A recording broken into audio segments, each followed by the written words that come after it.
Are you tired of having a cluttered inbox and need a quick way to mark your emails as read? Well, look no further because in this video, I will guide you through the steps on how to mark an email as read from the homepage on Gmail on your PC with the new update. First, open up your web browser and navigate to gmail.com. Once you're logged in, take a look at your inbox and find the email that you want to mark as read. Next, locate the envelope icon at the top of the page. This icon represents the option to mark an email as read. Click on it, and just like that, your email will be marked as read. By following these simple steps, you can easily declutter your inbox and stay organized.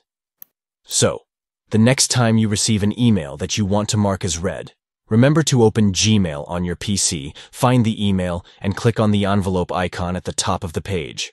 With these new updates, managing your emails on Gmail has never been easier. Thank you for watching and happy emailing.